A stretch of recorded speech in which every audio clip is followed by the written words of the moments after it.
उन्हें 1 लाख रुपए का इनाम दिया जाएगा। राजौरिया ने कहा कि सनातन धर्म की रक्षा के लिए युवाओं को आगे आना होगा।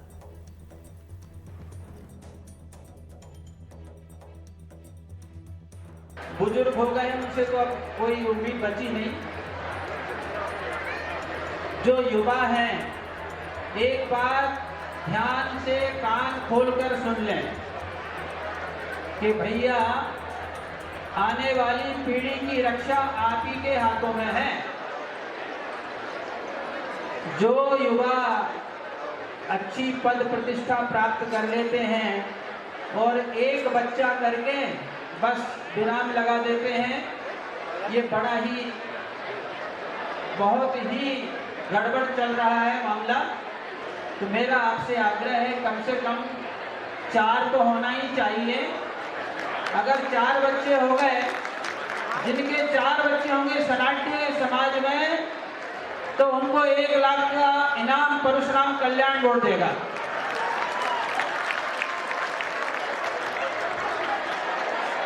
जिन बच्चों के अब शादी होगी, उनके 4 बच्चे होंगे, 1 लाख रुपए का इनाम परशुराम कल्याण बोर्ड देगा उनको। चाहे मैं परशुराम कल्याण बोर्ड का अध्यक्ष रहूं या ना रहूं, कोई भी रहेगा, उसकी ओर से दिया जाएगा। दूसरी बात, सबसे ज्यादा मैं पूछता हूं किसी भी युवा से, तो वो ये कहते हैं कि पढ़ाई में बड़ा खर्चा होता है। अरे ठीक है भैया, पढ़ाई में खर्चा होगा, कम होगा, ज्यादा होगा, थोड़ा कम में गुजारा कर लें, लेकिन बच्चे पैदा करने में पीछे नहीं रहना है, नहीं तो विदर्भी लोग इस देश पर कब्जा कर लेंगे। रविवार को देश के सबसे साफ शहर इंदौर में सनाढ़ ब्राह्मण समाज का परिचय सम्मेलन हुआ। कार्यक्रम में परशुराम कल्याण बोर्ड के अध्यक्ष विष्णु राजौरिया ने 4 बच्चे पैदा करने वालों को बोर्ड की तरफ से 1 लाख रुपए देने का ऐलान किया। तो मेरा आपसे आग्रह है, कम से कम 4 तो होना ही चाहिए। लेकिन भोपाल में जब एनडीटीवी ने उनके इस बयान पर सवाल पूछा तो राजौरिया ने कहा, ये रकम वो खुद देंगे, समाज देगा। ये सरकार का फैसला नहीं है, ये मेरा व्यक्तिगत फैसला है। मेरे साथ समाज खड़ा है, सनातन समाज है, ब्राह्मण समाज है। हमारा ब्राह्मण समाज इतना सक्षम है कि हम इन सभी आवश्यकताओं को पूर्ति करने की क्षमता रखते हैं। जो बयान है ये मेरा व्यक्तिगत बयान है, सरकार का आधिकारिक बयान नहीं है। मैं सामाजिक कार्यक्रम में गया हुआ था और ये मेरा सामाजिक बयान है, उस पर मैं अडिग हूँ। सरकार की नीति जो भी हो वो सरकार तय करती है। कांग्रेस ने कहा राजौरिया बयान वापस लें, वहीं बीजेपी का कहना है ये उनका निजी बयान है। मुझे तो लगता है कि उन्हें पुनर्विचार अपने वक्तव्य पे करना चाहिए। जितने सीमित बच्चे होंगे उनका लालन पालन, उनकी शिक्षा, उनकी दीक्षा और उनको राष्ट्र निर्माण का शिल्पकार बनाने में उतनी सहूलियत होगी। इसलिए ये समुदायों पर और उनके बंटवारे पर आधारित इस जनसंख्या वृद्धि का ख्याल वो छोड़ दें। चाहे निगम मंडल बोर्ड के अध्यक्ष हैं, वो जो भी राय व्यक्त करते हैं वो उनकी व्यक्तिगत राय हो सकती है और इस संदर्भ में सरकार के नियम सभी के सामने हैं। सरकार मानती है कि ये सभी परिवारों के और माता पिता का स्वयं का निर्णय होता है, जिसके आधार पर वो निर्णय लेते हैं। 2023 में शिवराज सिंह चौहान के नेतृत्व वाली सरकार ने मध्य प्रदेश परशुराम कल्याण बोर्ड का अध्यक्ष राजौरिया को नियुक्त किया था। बोर्ड मध्यम वर्ग, निम्न मध्यम वर्ग और गरीब समुदाय तक सरकारी कल्याण योजनाएं पहुंचाने के लिए बनाया गया है। भोपाल से अजय शर्मा और इंदौर से तनुश्री की रिपोर्ट, एनडीटीवी। और इस पर बातचीत करने के लिए खास मेहमानों का पैनल हमारे साथ जुड़ चुका है। देवेंद्र सिंह रॉय रिटायर्ड आईएएस है, डॉक्टर पारुल चौधरी धर्मगुरु हैं, मनु गौर डेमोग्राफी एक्सपर्ट है और आचार्य शैलेंद्र तिवारी वैदिक तंत्र गुरु है। आप सभी मेहमानों का हमारे साथ जुड़ने के लिए बहुत बहुत शुक्रिया। सबसे पहले ओपनिंग रिमार्क लेते हुए देवेंद्र सिंह राय जी, मैं आपके पास आना चाहूंगी। किस तरीके से देखा जाए इस बयान को, क्योंकि देखिए एक तरफ हम यहाँ पे सामाजिक सौहार्द की बात करते हैं, दूसरी तरफ एक राज्य मंत्री का दर्जा प्राप्त है राजौरिया जी को। उनके इस बयान के बाद देखिए सियासत अपनी जगह है, लेकिन आपका सबसे पहले ओपनिंग रिमार्क। जी, कोई भी कमेंट करने के पहले मैं आपको बताना चाहूँगा कि भारतवर्ष की आबादी इस समय 143 करोड़ है, जो संसार में सबसे ज़्यादा है। गाँव में रहने की ज़मीन बची नहीं, गांव के गरीब लोग मजदूरी करने शहर आ रहे हैं। शहरों में भीड़ बढ़ रही है, शहरों की व्यवस्थाएं चरमरा रही हैं। ट्रांसपोर्ट व्यवस्था हो, चाहे हेल्थ व्यवस्था हो, चाहे शिक्षा की व्यवस्था हो, सब व्यवस्थाएं आम आदमी के लिए चरमरा रही हैं। और इन 143 करोड़ में से 84 करोड़ लोग जो मुफ्त का अनाज सरकार देती है उसका फ़ायदा उठा रहे हैं। यानी और गरीबी की रैंकिंग में हमारा देश बांग्लादेश से भी पीछे है। अब ऐसी परिस्थिति में यदि हर युवा नवविवाहित 4 बच्चे पैदा करेंगे तो 4 बच्चे पैदा करने में कम से कम 8 साल, 6 साल, 8 साल तो लगेंगे ही। और देश की स्थिति और क्या होगी, आर्थिक स्थिति, जनसंख्या की स्थिति। और एक बहुत मोटी बात पंडित जी ने छोड़ दी कि क्या आज के ज़माने की जो महिलाएं हैं, क्या वो इतनी स्वस्थ हैं कि वो 4 बच्चों का बोझ झेल सकती हैं। 4 बच्चों को पैदा करना और 4 बच्चों को पालना, ये इसमें कम से कम 15 साल तो खप ही जाएंगे। तो वो महिला यदि नौकरी करती होगी तो कैसे मैनेज करेगी? और यदि वो महिला की सामान्य या गरीब परिवार से हो तो इतना पैसा कहाँ से आएगा? तो ये सब बातें, और एक जो विशेष धर्म समाज, एक धर्म के नाम पे परशुराम समाज शायद ब्राह्मण समाज के नाम पर होगा। एक तरफ तो बहुत सारी पार्टियां और सामाजिक संगठन हिंदुओं की एकता की बात करते हैं और हर एक समाज का अलग अलग संस्था बनती जाती है, सरकार तो बोर्ड भी बना देती है। तो ये दोनों बातें विरोधाभासी हैं। हमको और गहराई से इस प्रश्न पर विचार करना चाहिए। जी, डॉक्टर पारुल चौधरी, आपका ओपनिंग रिमार्क। जी, मैं बिल्कुल देवेंद्र जी की बातों से सहमत हूँ। इतनी महंगाई का ज़माना है और इन्हीं की पार्टी में हमने 30 साल पहले सुना था कि नसबंदी कराई गई थी, हम दो हमारे दो। इन्हीं के यहाँ से आप लोगों ने ये सुना था, स्लोगन भी आया था कि 2 ही बच्चे होने चाहिए। अब इनको 30 साल के बाद याद आ गया कि 4 बच्चे होने चाहिए। अब इतने टैक्सेस दे रहे हैं आप, खाने पे, उठने पे, सोने पे टैक्स जा रहा है। एक बच्चा नहीं आज की डेट में लोग पाल पा रहे हैं, लालन पालन नहीं हो पा रहा। अभी जो 1 लाख की देने की बात की है, अगर आप देखा जाए तो 1 लाख तो नॉर्मल डिलीवरी में भी लग जाता है। तो 1 लाख के बाद क्या होगा? बच्चे क्या करेंगे? कौन खाएगा? कौन पिलाएगा उनको? कौन उनकी शिक्षा का दारोमदार लेगा? कैसे करेंगे लोग ना? ये चीज सोचने की है और ये बिल्कुल सोचना चाहिए इनको कि 4 बच्चे आज की डेट में, अगर आप बोलो सनातन पीछे हो रहा है, ये तो आपको 30 साल पहले भी सोचना चाहिए। ऐसा सनातन पीछे हो रहा है, आगे नहीं हो रहा, हिंदू नहीं बढ़ रहे, तो हिंदू 2 बच्चों के साथ भी बढ़ सकते हैं, अच्छी शिक्षा के साथ भी बढ़ सकते हैं। आप बिल्कुल इक्वालिटी भी रखो। और अगर आप बढ़ाना चाहते हो चीजें, अगर आप आगे बढ़ाना चाहते हो, हिंदुओं को बढ़ाना चाहते हो, तो आपको कुछ ऐसे रूल बनाने चाहिए, कुछ ऐसे प्रोटोकॉल्स, ऐसी कंडीशंस रखनी चाहिए कि जिसमें हिंदुओं को भी फायदा हो और सभी को फायदा हो। ऐसा नहीं है कि दूसरी पार्टी को हो, इस पार्टी को हो। यहाँ पे पार्टीज चल रही हैं अभी। पॉलिटिकल डिबेट ना करने की बजाय हमको ये सोचना चाहिए कि एक इंसान, एक नॉर्मल व्यक्ति क्यों बच्चे आजकल नहीं ज्यादा जन्म दे रहा। संतान की जो 2 हो रही है या 1 भी हो रही है, 1 भी नहीं है कुछ घरों में। तो अगर आप देखें तो 1 भी नहीं मिलेगा आपको बच्चा, क्योंकि वो यही सोच रहे महंगाई में हमारा भत्ता नहीं चल रहा, हमारा घर नहीं चल रहा, तो हम आगे कैसे करेंगे? तो आपको रूल्स ऐसे बनाने चाहिए, आपको ऐसी फैसिलिटीज देनी चाहिए कि लोग बिल्कुल। डॉक्टर पारुल, मैं आपके पास आऊंगी। आचार्य शैलेश तिवारी जी, क्या सनातन अब इतना कमजोर हो चुका है कि ब्राह्मण समाज को, सनातनियों को, सनातन को मजबूत करने के लिए 4 बच्चे पैदा करने की जरूरत है? ब्राह्मण समाज की बात नहीं करता हूं, मैं पूरे भारत के सनातनियों की बात करता हूं जी। आप पिछले 30 साल, 40 साल, 50 साल पीछे जाइए तो आपकी मासी होती थी, आपकी बुआ होती थी, आपके चाचा होते थे। आज वह सभी रिश्ते समाप्त हो चुके हैं। एक बच्चा जन्म लिया तो लड़का हुआ तो उसकी बहन नहीं, उसके बच्चे अगर होंगे तो मासी नहीं कह सकते, बुआ नहीं कह सकते, मामा नहीं कह सकते। तो मेरा ऐसा मानना है, अगर राजौरिया जी ने कहा है तो गलत नहीं कहा है। जन्म देना और पालन करना सब ईश्वर के हाथ में है। मेरा ऐसा मानना कि अगर 2 बेटा और 2 बेटी किसी का होता है तो वह कंप्लीट फैमिली होता है, बिल्कुल, जिसमें मौसा मौसी भी हो जाएंगे, फूफा फूफी भी हो जाएंगे, चाचा चाची भी हो जाएंगे, सारे रिश्ते आ जाएंगे। लेकिन Otherwise, आचार्य जी मैं सारे रिश्ते आपके आज तर्क ध्वस्त हो से गए मैं हैं। इत्तेफाक आज रखती सुन हूँ लीजिए, थोड़ा यहाँ सा पे, सुन लेकिन लीजिए। सनातन धर्म में आज हिंदू समाज में शादियां 30, 35, 40 साल में लोग कर रहे हैं। आईवीएफ की बात कर रहे हैं। हॉस्पिटलों में डॉक्टर लोग जो है वह सीजेरियन कर दे रहे हैं जानबूझ करके। इसके कारण अगले 50 साल को आप देखेंगे जी। तो हिंदू समाज भारत का माइनॉरिटी हो जाएगा और मुस्लिम समाज में 5-5, 6-6, 8-8, 10-10 बच्चे पैदा होते हैं।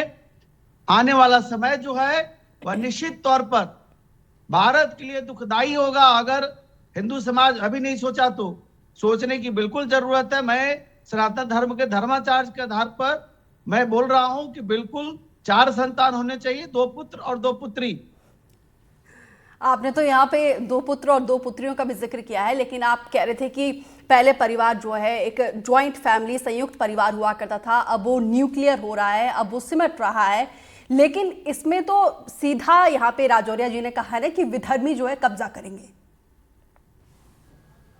देखिए, मैं विधर्मी और धार्मिक पर नहीं बात करता। मुझे किसी से जेलसी नहीं है, किसी से नफरत नहीं है। मेरा ऐसा मानना है कि रिश्ते बचने चाहिए। आज रिश्ते का समापन हो गया है और संयुक्त परिवार को मैं सबसे अच्छा परिवार मानता हूं, जिससे बच्चे भी आसानी से पल जाते हैं, परिवार में सौहार्द रहता है। आज जितना आप देख रहे हैं डाइवोर्स की स्थिति हो रही है, आज जितने लोग का हार्ट अटैक हो रहे हैं, उसके पीछे कारण कहीं ना कहीं एकल परिवार है। अगर संयुक्त परिवार होता है तो पूरे परिवार एक साथ मिलकर के सभी लाइफ के हर त्योहार का सेलिब्रेशन करते हैं, हर ओकेजन पर खुशियां मनाते हैं, सब लोग एक साथ रहते हैं। तो संयुक्त परिवार की जरूरत है।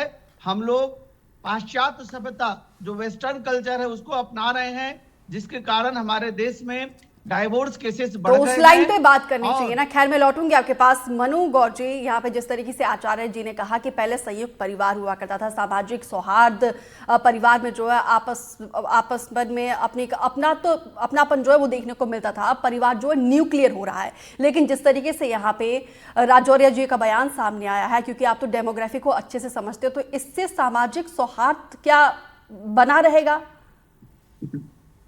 देखिए, सबसे पहले तो मैं ये कहता हूँ कि जो कि मेरे से पहले वक्ता देवेंद्र राय जी ने भी बोला, हमारा देश जो है, भारत देश, वो दुनिया का सबसे ज़्यादा आबादी वाला देश है। और चिंता की विषय ये है कि दुनिया के 2.4% भूभाग पर, और जिस देश के पास सिर्फ 4% जल संसाधन है पीने योग्य हमारे पास, वो देश, दुनिया की 18% आबादी उस देश में रहती है। यही कारण है कि आज हर क्षेत्र में, हमारे यहाँ हर क्षेत्र में कतारें लगी हुई हैं, लंबी लंबी लाइन है। चाहे वो शिक्षा का क्षेत्र हो, चिकित्सा का क्षेत्र हो, नौकरी का हो। हम बेरोजगारी की बातें करते हैं, लेकिन उसके कारण हम लोग नहीं ढूंढते। जहां तक धन बांटने की बात है, तो अभी तक तो ये बात धार्मिक आधार पे होती थी। बहुत सारे लोग जो हैं वो धर्म के आधार पे, जैसे राजौरिया जी ने भी कहा कि विधर्मी लोग, अब कौन वो विधर्मी हैं मैं नहीं कह सकता, लेकिन अभी तक धार्मिक आधार पे बात होती थी। लेकिन राजौरिया जी के बयान पे तो ये जातिगत आधार पे भी होने लगी हैं। तो इसका एक मूल कारण है, उस मूल कारण को समझने की आवश्यकता है। अभी 2 दिन पहले एलन मस्क ने भी ट्वीट किया था और उन्होंने कहा था, एक्स पे उन्होंने लिखा कि कुछ देश ऐसे हैं जिनका फर्टिलिटी रेट डाउन जा रहा है, रिप्लेसमेंट लेवल से कम जा रहा है, और वहां पर आबादी घटती चली जा रही है। कोरिया, जापान जैसे ऐसे कई देश हैं, कई यूरोपियन देश हैं जो इसकी जद में हैं। तो वहां पर भी ये कहा गया। अभी पीछे संघ प्रमुख मोहन भागवत जी का भी बयान आया था कि जो समुदायों का फर्टिलिटी रेट डाउन जाता है वो धीरे धीरे करके विलुप्ति के कगार पर आ जाते हैं। तो ये सारा फैक्टर को समझने की जरूरत है। सबसे इंपॉर्टेंट चीज ये है, ये सारी चीज सिर्फ और सिर्फ इसलिए हो रही है कि संख्या बल की वजह से, राजनीति की वजह से, वोट बैंक पॉलिटिक्स की वजह से। तो अभी तक सरकार को ये करना चाहिए था। जब देश आजादी के समय दुनिया का हमारा पहला देश था जिसने 1952 में परिवार नियोजन, विश्व का पहला परिवार नियोजन कार्यक्रम चलाया, जिसने उसके बारे में सबसे पहले दुनिया में सोचा, और आज वो सबसे बड़ी आबादी वाला देश बन गया है। तो सबसे पहला काम यह है, ये सारे विवाद स्वतः ही समाप्त हो जाएंगे, कि भारत सरकार को चाहिए कि इस देश के लिए एक समुचित जनसंख्या नीति का निर्माण किया जाए, जिससे कि अब आप पैसे तो बांट देंगे, बड़े बड़े संसाधन युक्त लोगों को हमने कोविड के समय देखा है, उन्हें अस्पताल में एक बेड नसीब नहीं था, ऑक्सीजन का सिलेंडर नसीब नहीं था, दवाइयां नसीब नहीं थी। तो आप इतनी बड़ी आबादी के बोझ के लिए वो संसाधन कहां से लेके जाएंगे? आप दिल्ली एनसीआर को देखिए, दिवाली के समय गैस चैम्बर बन जाती है। पॉल्यूशन की वजह से हमारे देश में छुट्टियां हो रही हैं, और उसके बावजूद भी अगर भारत सरकार और अन्य राज्य सरकार नहीं सचेतती तो ये अच्छी बात बिल्कुल, नहीं ये है। चिंता का विषय है। देवेंद्र सिंह राय जी, एक तरफ सरकार जो है, खुद बीजेपी की सरकार के तमाम नुमाइंदों से हम सुनते हैं कि जनसंख्या नियंत्रण को लेकर बिल लाया जा रहा है, इसको लेकर बाकायदा रोड मैप बनाया जा रहा है, चर्चा हो रही है। दूसरी तरफ इस तरीके से बयान, और इस तरीके से बयान जब आते तो इसका कोई कानूनी प्रावधान होता है क्या? देखिए, आपकी जानकारी के लिए, सबके लिए मैं बताना चाहूँगा कि 2001 में मध्य प्रदेश शासन ने अपनी जनसंख्या नीति घोषित की थी, और उसमें 10 साल में परिवार की औसत संख्या 2.1 करने का निर्णय हो गया था। ये लक्ष्य रखा गया था। कुछ प्रयास भी हुआ होगा, उसके बाद सरकारें बदलती गईं, और अब हम कहाँ खड़े हैं ये आपको मालूम है। तो जनसंख्या नीति जो है, ये एक इसके लिए कानून बनाना तो बहुत मुश्किल है, क्योंकि जैसा आपने देखा 1975 में जो हुआ था इमरजेंसी के समय पर, कि 2 बच्चों का लक्ष्य रख के नसबंदी या दूसरे कार्रवाइयाँ की गई, उसका उल्टा राजनीतिक प्रभाव हुआ और वो सरकारी चली गई। तो हम कानून से सख्ती करके तो इसको लागू नहीं कर सकते, परंतु जो जन आंदोलन है और समाज में जागरूकता लाकर हम अवश्य ही लोगों को ये समझा सकते हैं कि आबादी नियंत्रित रखिए, एक परिवार में 2 बच्चे काफ़ी हैं। अब एक तरफ तो लोग कहते हैं कि मुसलमानों के 8-8, 10-10 बच्चे होते हैं, और दूसरी तरफ वो क्या ये नहीं जानते कि आम मुसलमानों की आर्थिक स्थिति कैसी है, और वो 8-10 बच्चे करते क्या हैं। उनमें से कितने लोग IAS बने हैं, कितने लोग डॉक्टर बने, कितने इंजीनियर बने, कितनी संख्या हम निकालेंगे तो पाएंगे कि मुस्लिम समाज सबसे पिछड़े समाजों में से एक है। आम आदमी की बात कर रहा हूँ, और उनके बच्चे कोई मैकेनिक है, कोई पंक्चर बना रहा है, उसी में उनका जीवन कट जाता है। तो ज़्यादा बच्चे रखने से ये होता है।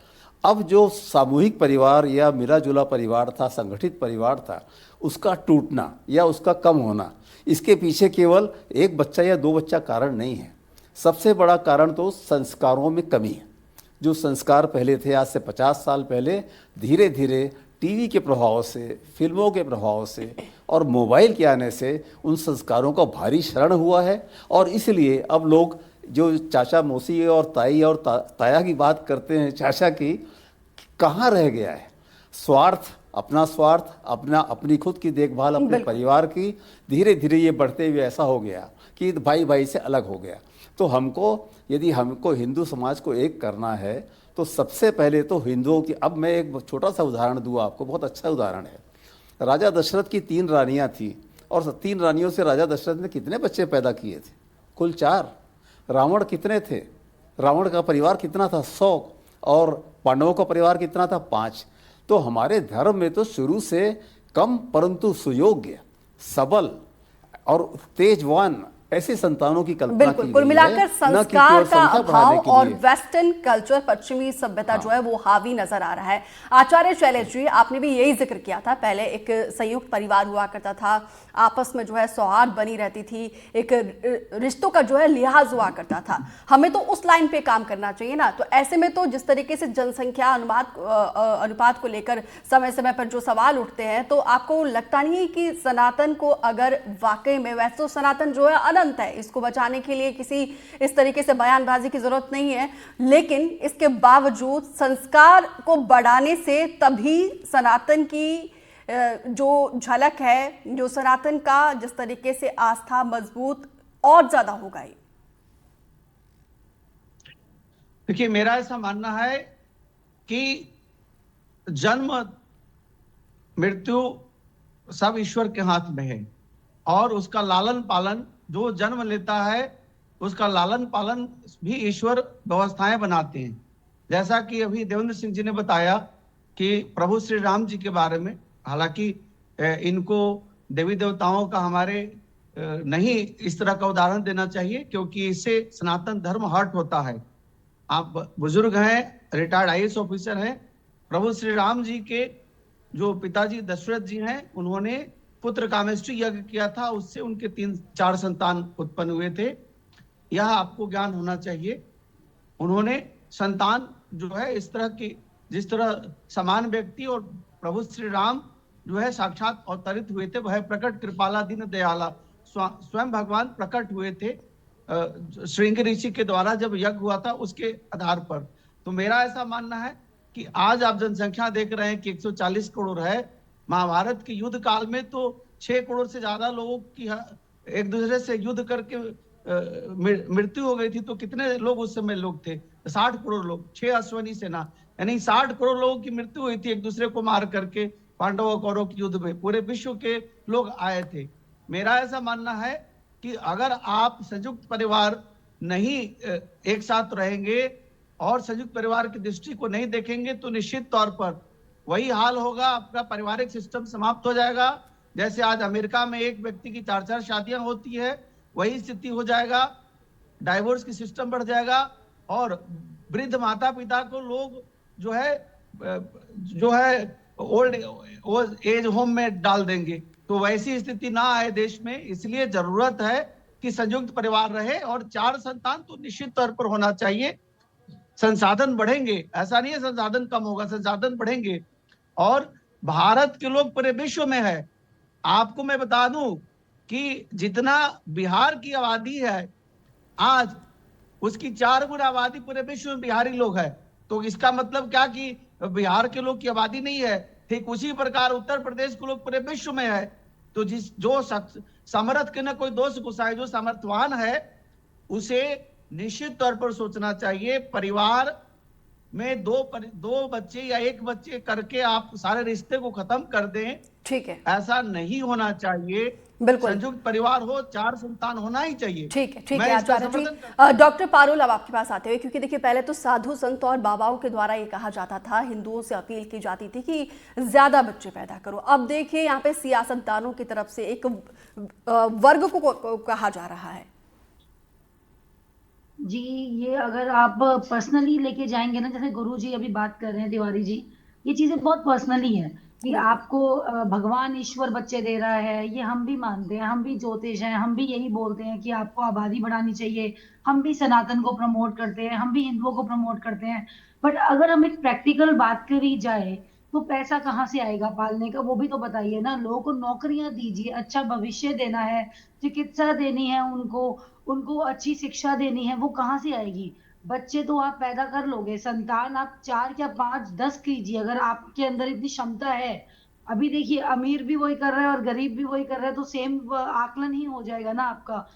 आपको सबसे पहले जरूरत है, मैंने बोला कि गवर्नमेंट को एक अच्छे रूल्स और एक अच्छी सिक्योरिटी देने की अपनी जनता को, ना कि उनको ऐसे सामाजिक बयान देने की और आहत पहुंचाने की, उनको ठेस देने की कि सनातन पे लेके जाइए या पर्सनल अटैक कीजिए। ये बहुत ही अजीब सी बात हो जाती है कि आप सामाजिक तौर पे बोल रहे हो और आप गवर्नमेंट पे नहीं लेके जा रहे हो। उनका बयान अगर आप देखें तो उन्होंने ये बोला है, मैं सामाजिक तौर पे बोलना चाह रहा हूँ, मतलब कुछ लिखित में नहीं है, कोई उन्होंने गारंटी नहीं दी है कि वो 1 लाख भी देंगे। और 1 लाख से क्या लालन पालन होता है मुझे भी आप बता दीजिए।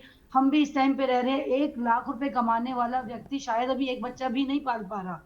ये स्थिति आ चुकी है यहाँ पर। बिल्कुल डॉक्टर पारुल, हालांकि जब हमारे सहयोगी ने राजौरे जी से पूछा तो उन्होंने कहा कि आप चिंता मत कीजिए, मैं रहूं या ना रहूं, आपको जो है 1 लाख रुपए आपके बच्चों का जो है भरण पोषण और अच्छा, अगर आप खुद बताइए, अच्छी क्वालिटी एजुकेशन की जो जिम्मेदारी वो लेते, उन्होंने खुद NDTV से बातचीत में ये कहा है। मैं लौटूंगी आपके पास। मनु गौर जी, इस तरीके से बयान क्या हेडलाइंस में बने रहने के लिए, सुर्खियों में बने रहने के लिए दिया जाता है या फिर इसका समाज में भी प्रभाव पड़ता है? देखिए, ऐसा नहीं है। जो नेता होता है, जो लीडर होता है, वो किसी ना किसी समाज का प्रतिनिधित्व करता है, तो उसके बयानों का समाज पे प्रभाव नहीं पड़ता ये हम नहीं कह सकते। कम से कम एक नैरेटिव बिल्डिंग जरूर होती है, और लोग बाग कम से कम अगर समाज पे प्रभाव नहीं पड़ता तो शायद आप आज ये डिबेट नहीं कर रही होती और हम लोगों को नहीं बुलाया होता। जी। तो प्रभाव निश्चित रूप से पड़ता है, लेकिन मैं ये जरूर कह सकता हूँ कि एक अच्छा समाज, एक किसी भी पढ़े लिखे सभ्य व्यक्ति से अगर आप पूछेंगे तो कोई भी नहीं चाहेगा। अभी आचार्य तिवारी जी ने कहा, शैलेश तिवारी जी ने, कि पहले हमारा ज्वाइंट परिवार होता था, बड़ा परिवार होता था। तो वास्तव में होता था, ये सच्चाई है। लेकिन जैसे जैसे आप देखिए, हमारी आज़ादी के बाद हमारा अर्बन रूरल डिवाइड, उसका उसमें कमी आई है। उस डिवाइडेशन में हमारा अर्बन पॉपुलेशन बढ़ी है, रूरल पॉपुलेशन कम हुई है। तो उसके कारण से क्या हुआ, जैसे ही हम विकसित होने की तरफ गए, लोगों ने कहा न्यूक्लियर फैमिली हो गई, न्यूक्लियर फैमिली हो गई, और विकसित हुआ क्या कि भाई कम बच्चे पैदा करो, 2 बच्चे तक सीमित रखो। और ज्यादा विकसित हो गए, कॉर्पोरेट कल्चर में चले गए कि भाई एक ही बच्चा करो। आजकल के युवा कहते हैं नहीं, बच्चा ही मत करो, बिल्कुल हम अपना जीवन अपने आप जिएंगे। और उससे ऊपर अब बच्चे को छोड़िए, अब वो कहते हैं विवाह भी नहीं करते, हम लिव इन में रह लेंगे। तो आप देखिए समाज किस तरह से, आप किस विकास की बात कर रहे हैं। संसाधनों से अगर ऐसा ठीक विकास का है, मामला मैं माफी है, के साथ आपको रोकना चाहूंगी क्योंकि समय हमारे पास इतना ही है। तो यहाँ पर देखिए पंडित विष्णु राजौरिया जी, जो कि परशुराम कल्याण बोर्ड के अध्यक्ष है, उनके द्वारा दिया गया इस बयान को लेकर आप सभी मेहमान हमारे साथ हमारे इस मंच पर आए थे। सभी आपका जो है अपना निजी बयान है, और इस डिस्कशन के जरिए हम सिर्फ देखना चाह रहे थे कि किस तरीके से इस राय को लेकर आप लोगों का परसेप्शन है। फिलहाल इस बुलेटिन में इतना ही, दीजिए इजाजत, नमस्कार।